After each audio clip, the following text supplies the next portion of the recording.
Hi guys, welcome back to Phyllis Haven. Today we're going to be working on a pillowcase. Quick and easy DIY project under 30 minutes. So I've cut my materials. Just make sure one is longer than the other so that you can create that envelope on your pillowcase.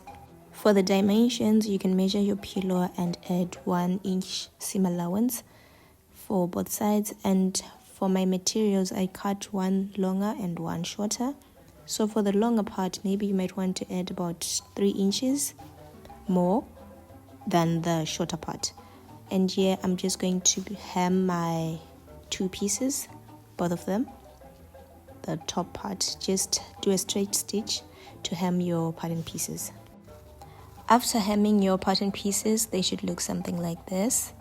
And then you take both of them, place them together, right sides facing each other, because I'm not going to be using a French seam to join my patterns, so I just joined the right sides facing each other.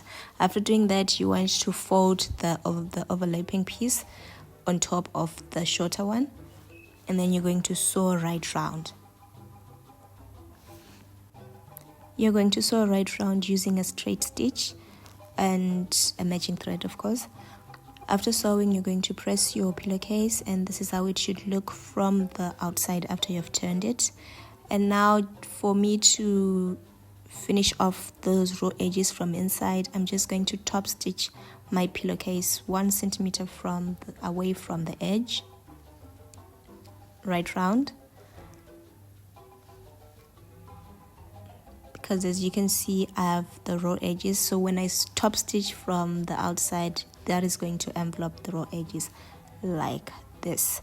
This is how it should look, and that's how the outside should look. It's like a decorative stitch on your pillowcase. It just gives a unique finish to your pillowcase. After that, you're just going to press it, iron it, and fit into your pillow, and that is it. I hope you enjoyed this video, and if you did, please don't forget to give it a thumbs up. Don't forget to comment, share it with someone if you haven't yet subscribed. Please do hit the subscribe button. Until next time, take care of yourself and take care of each other. Bye.